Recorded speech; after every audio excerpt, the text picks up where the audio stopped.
Welcome to this week's episode of Insider. I'm Maayan Hoffman, Executive Editor at ILTV, and I'll be your host.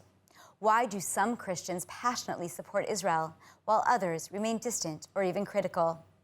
Why are Christian populations in Palestinian-controlled areas declining at such alarming rates? And how will Christian Zionists shape U.S. policy after January 20th?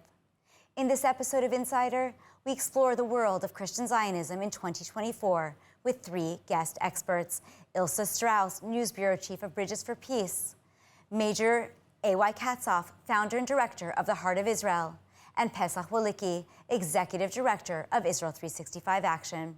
Let's get started. So Ilse, I want to start with you. What is Christian Zionism in 2024? Why do some Christians so strongly support Israel? Well, I think the term Zionism has been absolutely hijacked. So let's go back to the basics. For us, it means that the Jewish people has a homeland in the land of Israel. This is the land given to the ancient Jewish people in Judea and Samaria. It belongs to the Jewish people. So that, in a nutshell, is Zionism. And why do some Christians support Israel? Why do others not? I believe it's literally just not knowing what is what. And it's misinformation, and there needs to be more information on that. For us as Christian Zionists, there's also a different matter, and that is that Israel, it stands as proof for us that God exists. And that is something that is an absolute miracle for us. And that's why we would like to have more education on the matter so that more people can realize that and stand with Israel. Now, you work at an organization called Bridges for Peace. What is the role of Bridges for Peace? How has it historically worked in the Holy Land, and how is it working today after October 7th? Well, we've been in Israel for more than 50 years. We stand on two pillars. The first is here, on the ground, blessing, serving the Jewish people. For instance, we have a food bank where we provide food to 24,000 needy Israelis every month. And then we also have an education leg where we help the church, Christians around the world. We educate them on the role of Israel, why it's important to stand with Israel. We give them the information that they need to make informed choices and speak up on behalf of Israel. After October 7th, my goodness, literally we stepped up. We did more. We helped everywhere where help was needed. So more of what we did. And I believe that we built more bridges, that we made more relationships. Wow. Now, Pesach, I do want to turn to you because it sounds so beautiful, everything that Ilse is describing, but the truth of the matter is there's a very complex history between Jews and Christians, often marked by a lot of distrust and conflict. So why do some Jewish communities choose to work with Christians today? How has that relationship developed and changed? Well, when you speak about the history, obviously there was a lot of persecution of Jews throughout history in the name of Christianity, and the dominant belief among Christians until really the last couple of decades was that Christianity had replaced Judaism and that the Jewish people had lost their covenants. And Jews are very much aware of that. We're also very much aware of all of the, of what happened in the Crusades and the Spanish Inquisition and things like this. But we have to recognize that that is a long, long time ago. Today, the number one suspicion that many Jews have is that Christians have an agenda, that they want to convert Jews, or that we're just some pawns in their eschatological game. And the Jewish communities and the Jewish people who are embracing the relationship are getting past the history. Now, we don't deny what happened in the past, but it's not a ball and chain that informs the future. Those Jews who are opening their eyes to the fact that the only real steadfast friends that we have in the world today are Christians who have rejected that replacement theology, who recognize, like Ilse and Bridges for Peace does, who recognize that the land of Israel belongs to the Jewish people and that is a biblical mandate. Those Jews who recognize that are embracing the relationship. But Pesach, here's the thing. I mean, that's true for some of these evangelical Christians or people like Ilse, but the reality is that it was just yesterday that the Pope came out and condemned Israel genocide, cruelty, killing children with machine guns he's accusing us of. We've had Jesus with the keffiyeh sitting in the Vatican. So why is there such a gap between, for example, the Catholic Christians and the Protestant evangelical Christians when it comes to supporting Israel? Isn't it all one Bible? Well, it's all one Bible, but it's not all one way of reading the Bible. This particular Pope is not even representative of, I would dare say, most Catholics in the world. He's, in fact, the Catholic Church officially rejects replacement theology today, and the popes preceding Francis were moving very much in the direction of really a Christian Zionist perspective, albeit a Catholic one, not quite the same as the way evangelicals think. Look, inherited theologies are hard to shake. And for Christians who were raised on this again, inherited theology that the Jewish people were rejected and no longer have a claim to the land of Israel, even though there is a state of Israel today with millions of Jews ingathered from the four corners of the earth, even though those biblical prophecies are being fulfilled, they still stand firm to this old theology and they invent new excuses for it. So for example, and with this I'll end, there are Christians today, it's a brand new claim, who are anti-Israel, who will claim that the Jewish people today are not the same as the Jewish people of the Bible. They have to claim that, Maayan, because if they don't claim that, they have to admit that the biblical prophecies of the return of the Jewish people to the land have been fulfilled. So the only way around it now is to claim that we're not actually the Jews. So they're struggling, they're in retreat. More and more Christians around the world, I would say at this point, the majority of Christians on planet Earth belong to denominations of Christianity that reject replacement theology. Now, I want to move over to you, AY, for just a minute, but I want to first share some statistics. Now, you live in a community called Eish Kodesh. It's in an area called the Shomron, or Samaria. Judea and Samaria is actually another one of the fronts in this seven-front war that we have been fighting, though we often don't talk about it, but is certainly a place of danger.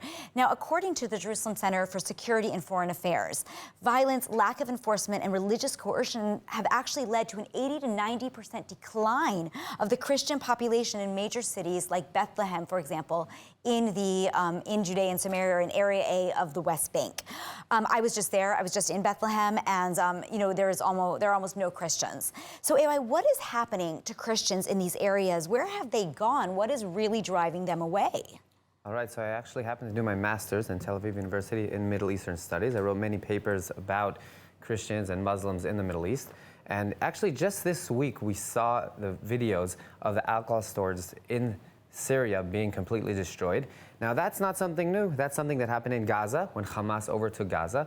And even today, if you go into Ramallah, which, by the way, Ramallah is a Christian city. The name Ramallah, it was founded by 4 Christian families, and it's named after a city in the Bible from King Saul. When King Saul, everybody knows the famous story, looking for the donkeys, and he went through Givat Elohim, translated to Ramallah, which happened in the Benjamin tribe region, which is right in the same place where it is today.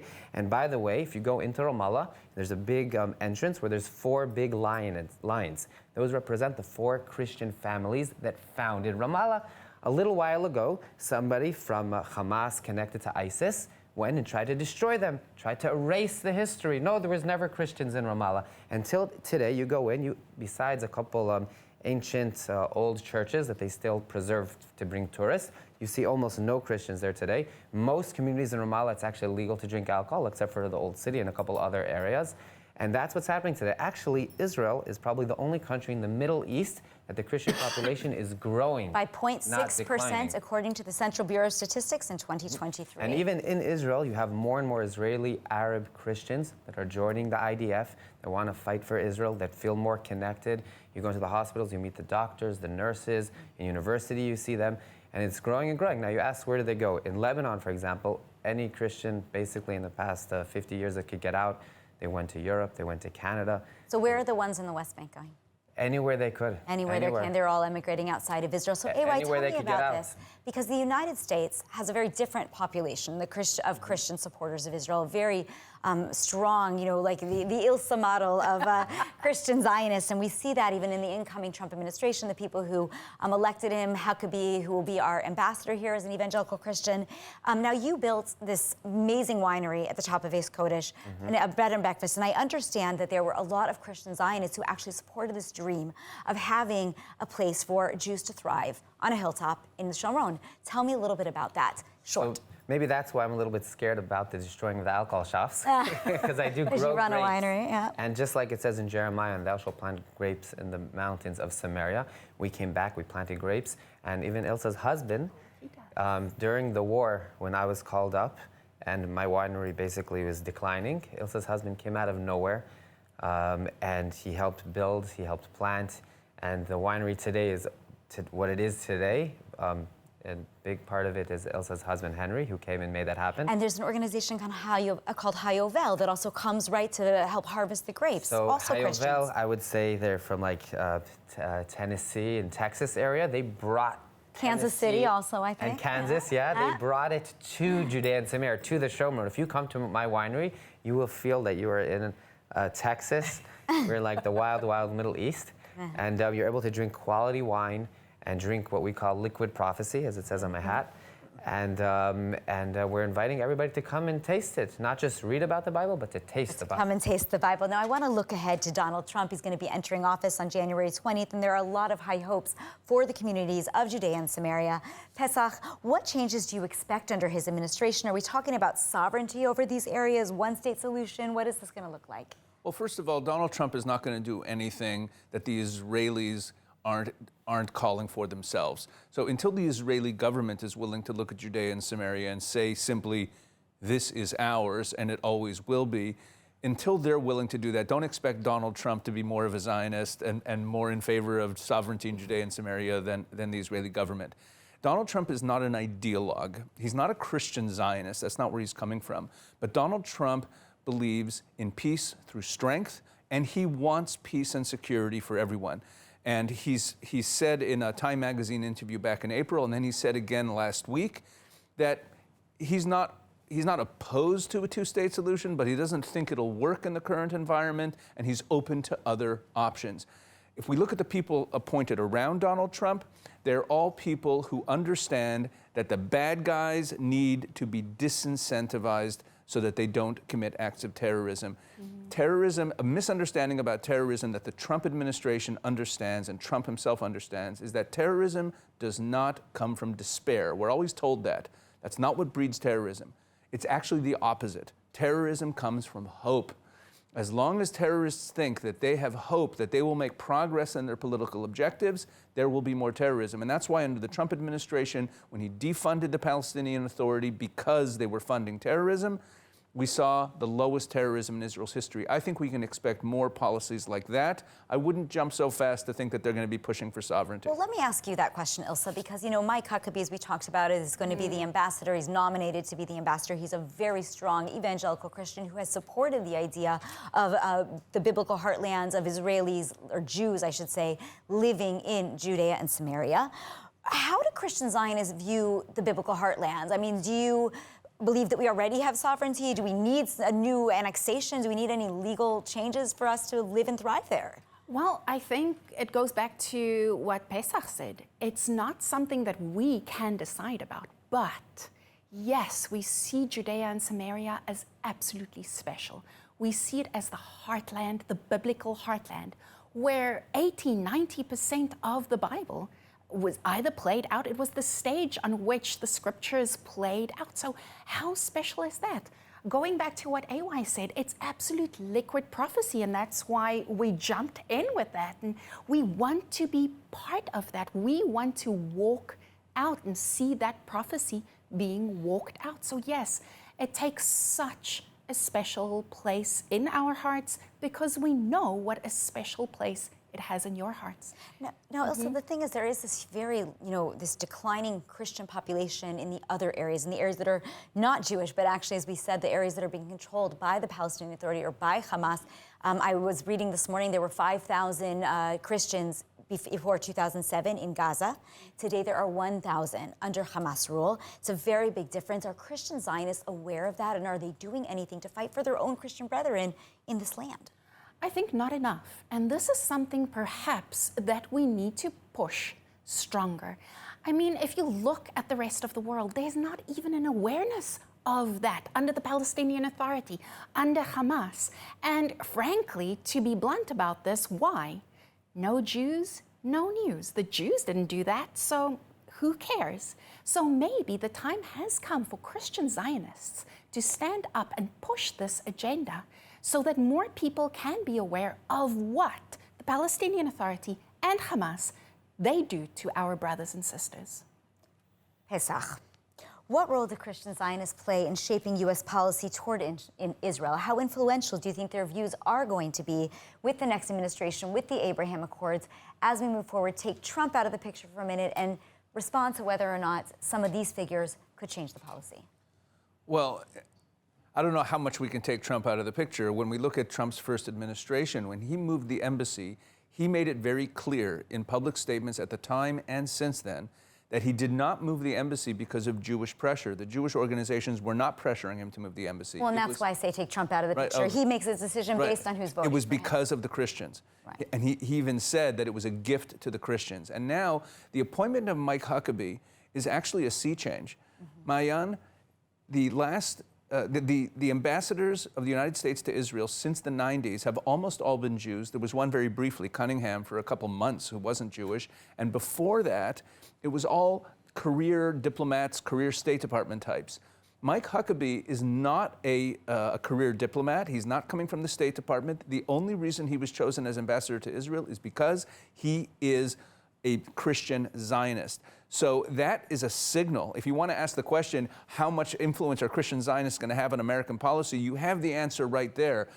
J.D. Vance, although he's a Catholic, also is a kind of Christian Zionist. He speaks about his affinity for Israel as coming from a shared faith in the Bible and a shared faith in the values of the Bible. So I think that Christian Zionists are going to have more impact on American foreign policy in this administration than we've ever seen.